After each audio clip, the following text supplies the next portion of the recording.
네, 오늘 말씀은 요한복음 4장 13절부터 14절까지의 말씀이에요.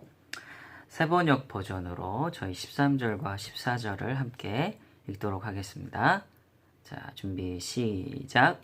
예수께서 말씀하셨다. 이 물을 마시는 사람은 다시 목마를 것이다. 그러나 내가 주는 물을 마시는 사람은 영원히 목마르지 아니할 것이다.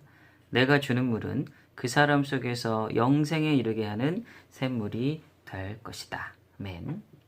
오늘 말씀을 보면, 오늘 말씀이 속해 있는 요한복음 4장을 보면 사마리아 여인이라는 사람이 등장합니다. 그리고 예수님과 같이 대화를 나눠요. 이 여인이 어떤 사람이었느냐? 그 여인에 대해서 설명하기를 이렇게 설명하고 있습니다. 요한복음 4장 16절부터 18절까지 말씀이에요. 예수께서 그 여자에게 말씀하셨다. 가서 내 남편을 불러오너라.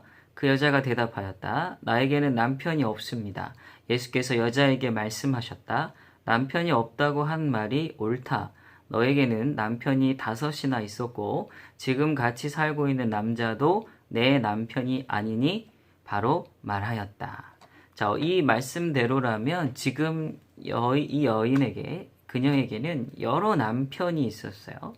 그러니까 여러 번의 결혼, 이혼, 재혼 이게 계속 반복됐다는 것이고 심지어 지금도 함께 사는 남자는 있는데 이 남편은 아니라는 거예요. 자, 이 여인의 상태에 대해서 여러분은 어떻게 생각하세요? 당시에는요, 이 남편이 있고 없고가 굉장히 중요했습니다. 왜냐하면 여자에게는 투표권도 없었고요. 또 가장이 없으면 사회적으로 누릴 수 있는 여러 가지 것들을 누릴 수가 없었어요. 특별히 경제적으로 불이익이 굉장히 많았습니다. 그렇기 때문에 구약에서부터 신약에 이르기까지 고아 나그네 그리고 과부를 특별히 돌보라고 하나님은 말씀하시기까지 했죠. 지금 이런 상황이라면 그녀가 남편이 필요했던 이유에 대해서 우리가 생각해 볼 수 있습니다. 그건 바로 사회적으로, 경제적으로 안정이 필요했기 때문이겠어요. 또 다른 측면으로 외롭기 때문일 수도 있겠습니다. 그녀가 취한 행동을 보면 우리도 그렇지만요. 그때 당시에는 남편이 계속 바뀌고 그랬을 때 주변에 있는 사람들의 반응이 좋지 않았어요. 그때 당시에는 이게 더 엄격했기 때문에 그녀를 바라보는 시선은 또 좋지 않았겠죠. 그래서 한참 더운 시간에 혼자서 물을 뚫어 나오는 사람들에게 고립되어 있는 외로움 가운데 있는 그녀를 우리가 발견할 수 있습니다. 그 여인의 상태를 굳이 다시 정리해 보자면 사회적으로 경제적으로 불안한 내일 그리고 지금 처해 있는 사람들과의 관계 안에서 고립되고 외로움 그러니까 내면적으로 큰 부족이 있었다는 거죠. 결핍이 있었다는 겁니다. 여러분은 어떤지 모르겠어요. 친구들도 많고 사람들에게 둘러싸여 있는데도 가끔은 외롭다라고 느낄 때가 있죠. 열심히 공부하고 최선을 다하고 할 수 있는 것들을 다 하지만 불안한 내일 때문에 확실하지 않은 내일 때문에 늘 걱정하고 있는 친구들도 있을 겁니다. 삶이 안정적이지도 않고 만족도 없고 외롭기도 하고 이런 내면의 문제를 겪고 있는 친구들이 참 많죠. 그래서 세상에 있는 사람들은 이렇게 말하기도 해요. 돈을 많이 벌어라. 그러면 된다. 어떤 사람들은 학벌을, 어떤 사람들은 사람을 많이 얻어라. 때로는 뭐 좋은 친구를 사겨라. 뭐 애인이나 배우자를 잘 만나라. 막 이런 말들을 하면서 안정에 대해서, 외로움에 대해서, 다른 말로 자신 안에 있는 결핍을 그렇게 해결하라고 조언해 주기도 합니다. 물론 그 좋은 대로 했을 때에 조금은 도움이 될 수 있어요. 그런데 우리가 기억해야 될 게 우리에게 도움을 주는 그 대상들이 영원하지가 않다는 겁니다.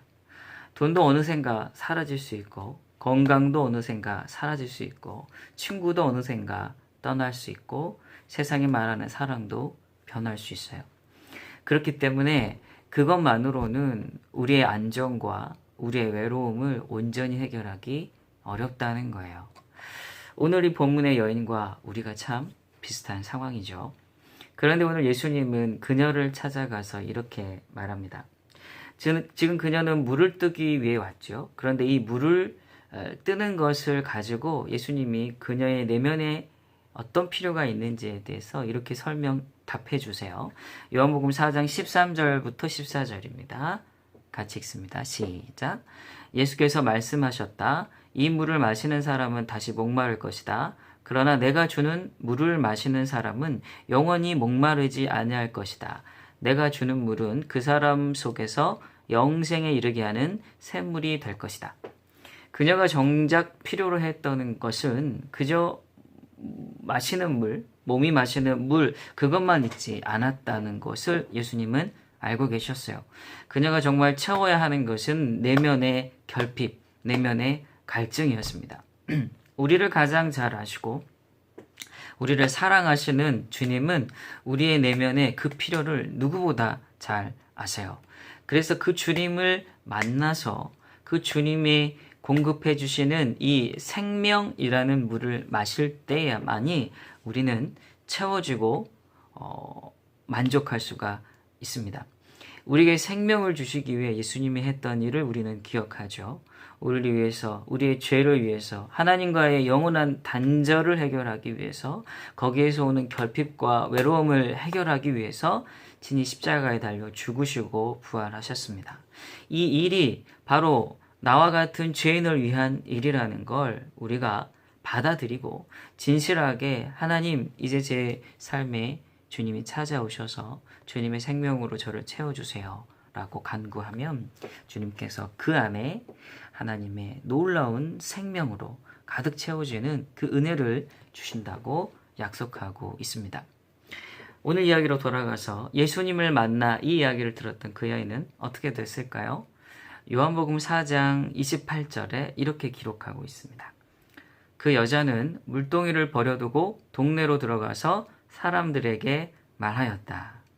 지금 보시면 여인은 더 이상 주눅들지 않았어요. 자신들을 따돌렸을 수 있는 상황, 자신의 떳떳하지 못한 배경, 그래서 사람들과 거리감이 있었던, 우리도 그렇죠. 그 안에 외로움이 심하고 또 결핍이 심한 친구들을 보면 어딘가 주눅들고 어딘가 어둡죠. 그런데 오늘 이 여인도 그와 같았는데 예수님을 만나니까 달라졌다라는 거예요. 왜 그렇겠어요? 예수님이 그의 영혼의 필요를 채워주었기 때문입니다. 우리도 그렇습니다. 우리 가운데 결핍이 있고 외로움이 있고 불안정이 있고 때로는 어두워지고 슬퍼지고 사람들 앞에 서기에 주눅들어 있는 우리일 수 있어요. 이런저런 거 비교하면서 나는 저게 없고 나는 그게 없어서 자꾸 비교되고 거울 앞에 설 때마다 자신 없어지고 나는 아무것도 없어. 나의 이 외로움을 해결할 수 있는 건 없어. 나의 이 내면의 필요를, 내 미래의 불안감을 해결할 수 있는 것은 없어. 라고 말하는 친구들 있을 수 있어요. 기억하세요. 그런 친구들, 그 친구들, 우리를 위해서 예수님이 오셨어요.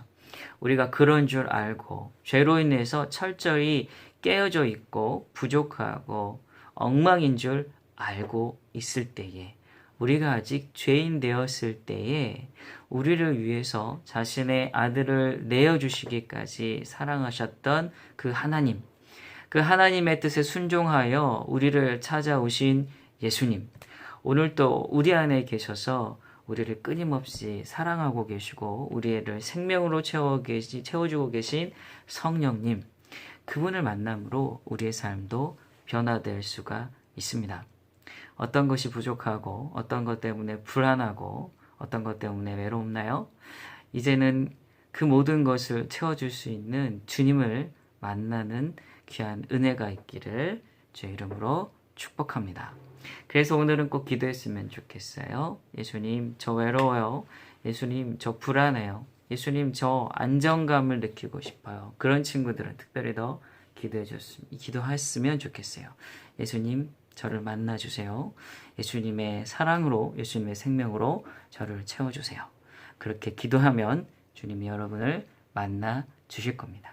이 귀한 소망을 품고 오늘 하루도 주님을 기대하고 나아가는 우리 모두가 되기를 주의 이름으로 축복합니다.